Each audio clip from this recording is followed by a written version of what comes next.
আজি বতৰটো একদম মানে পেনপেনকে পৰিয়ে আছে, খিচখিচিয়া বৰষুণ। মই ভাবিলোঁ কিবা এটা খাওঁ আৰু ভাবামতেই কাম সেয়া পাকঘৰলৈ গৈ এইখিনি বনালোঁ। কিনো বনাইছোঁ মই ভাবিলোঁ আপোনালোকৰ লগতো শ্বেয়াৰ কৰোঁ। ধৰিব পাৰিছেনে? একদম সৰু সৰু মেংগ' দেখিছে?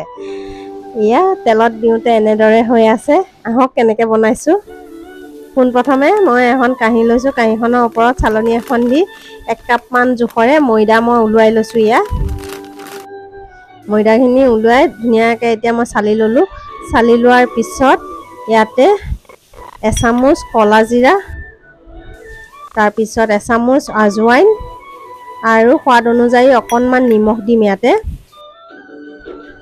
এয়া সোৱাদ অনুযায়ী অলপমান নিমখ দিয়াৰ পিছত এতিয়া এই মানে যিখিনি ময়দা হয় সেইটো আটা মঠা দি ধুনীয়াকৈ মই একদম মানে ডো এটা তৈয়াৰ কৰি ল'ম। এইটো ডোটো তৈয়াৰ কৰি লৈ ৰেষ্ট হ'বলৈ দিলোঁ। ইফালে কেৰাহীটো গৰম হোৱাত অলপমান ৰিফাইন তেল দিলোঁ আৰু আটাৰ দৰে ৰুটিখন বেলি ল'লোঁ ময়দাৰ।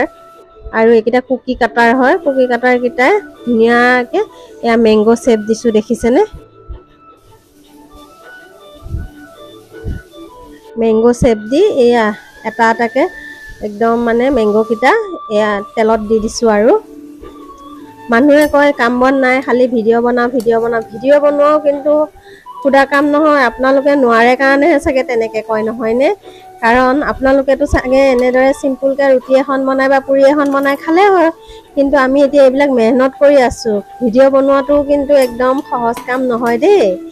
এয়া চাওকচোন, এতিয়া ধুনীয়াকৈ মেংগ'কেইটা দেখিবলৈ ইমান ধুনীয়া হৈছে, দেখিছেনে? একদম মানে তেলত থকাতকৈ তেলৰ পৰা নমাই আনোতে খুব ধুনীয়া হৈছে। চাওকচোন, ভিডিঅ'টো কেনেকুৱা লাগিল জনাব দেই। যদি ভাল লাগিছে লাইক, কমেণ্ট আৰু শ্বেয়াৰ কৰিব।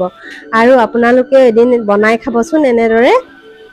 এয়া চাওকচোন, ইমান ভাল লাগিছে। আপোনালোকে চচৰ লগত খাব পাৰে আৰু 2-3 দিনলৈ আপোনালোকে ধুনীয়াকৈ ষ্ট'ৰ কৰি থ'ব পাৰে আৰু ল'ৰা ছোৱালীক টিফিনো দিব পাৰে। Bye bye.